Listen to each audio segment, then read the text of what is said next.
Noticiero Derechos en Juego Uniciencia, donde sus derechos sí cuentan.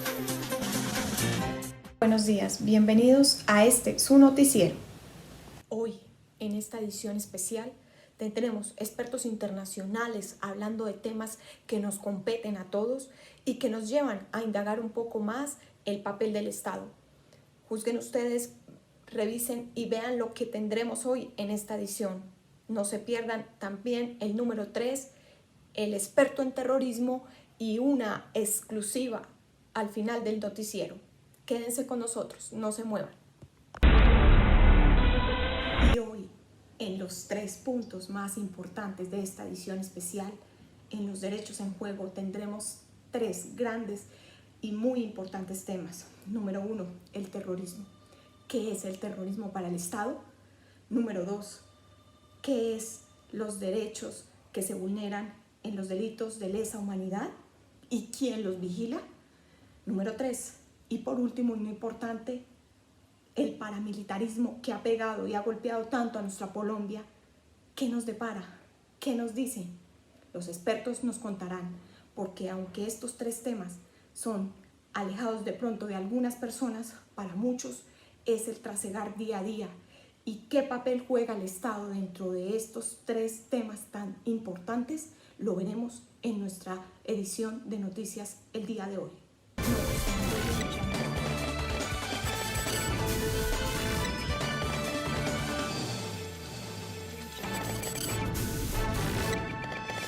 Damos paso en este momento a nuestro periodista Iván Rojas, que se encuentra en la corte donde se juzga en este momento al expresidente alias Motosierra por los delitos asociados al paramilitarismo.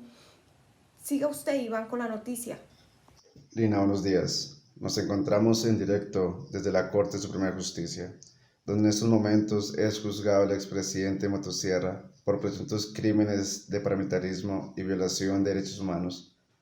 Cabe recordar a la teleaudiencia que un testigo protegido por la Fiscalía declaró ante la Corte su participación directa en la conformación de grupos paramilitares y contó al detalle cómo el expresidente Motosierra brindó apoyo y puso a disposición todo el aparato estatal para la creación de estos grupos, que tenían como objetivo principal combatir y erradicar el movimiento subversivo en el país. Y aunque el movimiento paramilitar no es nuevo, este cobra relevancia como política de Estado en el gobierno de Motosierra por sus diversos componentes, tales como las redes de informantes, las cooperativas, los soldados campesinos, la vinculación de empresas de seguridad privada y las recompensas monetarias. Todo esto permitió trazar un modelo de Estado en el cual se involucró a un sector de la sociedad civil como apoyo a todo nivel y más aún en el combate, donde lo que se buscaba era darle una salida rápida al conflicto armado por la vía militar y no por la vía política. Así las cosas, los paramilitares venían siendo una parte de la población que asumió un carácter militar no formal, que podía ejecutar acciones que no le eran posibles a las fuerzas de seguridad del Estado, porque se exponían a ser sometidos al accionar de la justicia. Y en cambio los paramilitares podían ser reconocidos como actores políticos y lograr un paso a la formalidad. Pero algo falló, porque se cuentan por miles las víctimas inocentes del conflicto, y eso es lo que nos trae a este momento, a un juicio histórico, donde por primera vez un presidente puede ser condenado por hechos relacionados por paramilitarismo y violación de derechos humanos. Por el momento eso es todo, Lina. Siga usted en estudio. Y como les venía diciendo, tenemos en exclusiva a la señora Calliope Coufa, que estuvo en la entrevista desde Colombia con Luisa, donde habló sobre grandes conflictos que vivimos en este territorio. Luisa, adelante tú. Gracias, Lina. Hoy me encuentro con la señora Calliope Coufa, una especialista nombrada de la Subcomisión de Derechos Humanos de la ONU, la cual se ha dedicado a buscar los problemas y las posibles soluciones que tiene el terrorismo y a su vez ha tratado de lograr encontrar esa posible definición de la palabra. Pues, cabe destacar que aún en la actualidad no tenemos una definición concreta de la expresión terrorismo, sino conceptos dados por países o grupos internacionales. En la última convención realizada en Nueva York en el 2012 resaltan aquellos delitos como el secuestro o la toma de aviones como conductas terroristas. En el derecho penal internacional tampoco encontramos una definición de la palabra terrorismo, pero sí contempla que estos serán los competentes para poder condenar aquellos actos terroristas de estados contra estados, también conocidos como terrorismo estatal. Pero a su vez, encontramos que en nuestro magnífico país, Colombia, se presentan dos tipos de terrorismos que les competen al derecho humanitario, como lo es el terrorismo de grupos no estatales, los cuales son grupos insurgentes como la guerrilla, donde sus actuaciones se pueden volver terroristas cuando borran esa frontera limitante y sus agresiones se van dirigidas a cualquier persona, ocasionando una vulneración a la sociedad. Y como segundo, encontramos el terrorismo más grave, el realizado por nuestro país, llamado terrorismo de Estado, puesto que es en este donde nuestros mandatarios, nuestros garantes, son los que terminan vulnerando nuestros derechos fundamentales, convirtiéndose en los mayores agresores. En un mayor ejemplo podemos encontrar el paramilitarismo, pero no le digan a nadie. Muy buenos días, doctora Cayopi, a nuestro noticiero Derechos en Juego, donde tus derechos sí cuentan. Adelante, por favor. Buenos días, gracias por la entrevista. Hay muchas formas actuales y nuevas de terrorismo. También hay un ambiente muy exasperado contra el mismo. Pero hay algo que no está resuelto aún en el derecho internacional y que es fundamental resolverlo antes de llegar a una definición sobre este tema. Primero, tenemos que si realmente los particulares, los grupos privados, los grupos no estatales pueden ser sancionados por las Naciones Unidas. Y la respuesta es sí. Los grupos no estatales pueden cometer delitos de carácter internacional, sancionables por el DPI, como los crímenes de guerra, que son competencia de la Corte Penal Internacional. En un segundo lugar, son los motivos aducidos para explotar y explicar la violencia que parece justificable en muchos conflictos internacionales y no internacionales, en los que se está luchando contra estados violadores de derechos humanos, que están buscando la autodeterminación y de los pueblos, y esto no se puede ignorar. Un tercer problema es la definición de terrorismo, y se afirma que ningún instrumento hasta ahora de las Naciones Unidas trae ninguna definición de terrorismo, y hay gente que dice que se debe definir, que se debe simplemente señalar actos y conductas terroristas.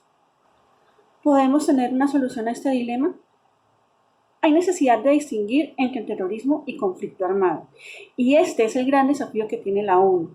De otro lado, los estados deben atender a los factores que producen terrorismo y sus consecuencias, y eso hará disminuir muchísimo el terrorismo. Y para finalizar, la medida más segura para reducir el terrorismo es el pleno respeto a los derechos humanos y la práctica auténtica de procedimientos democráticos. Gracias, doctora Cayopi, por regalarnos de su tiempo. Lina, seguimos contigo en estudio.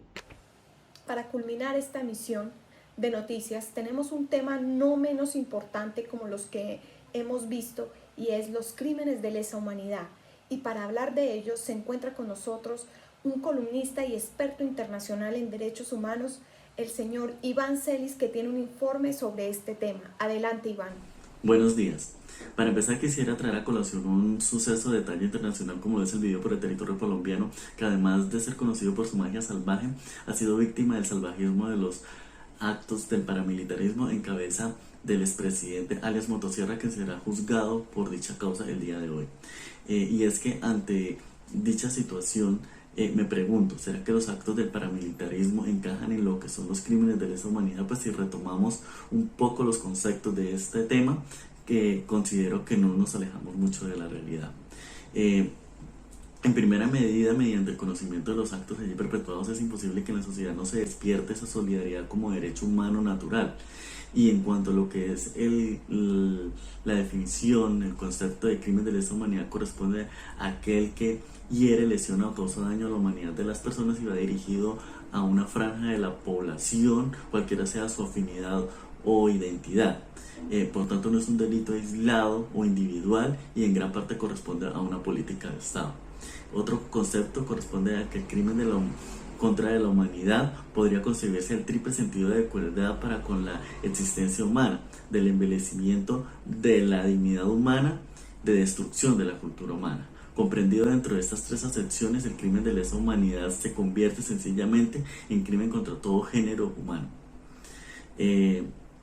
Otro concepto importante corresponde a la humanidad, que hace referencia como todo dotado de dignidad y unos derechos esenciales que deben ser universalmente reconocidos como inherentes a su ser mismo de humano.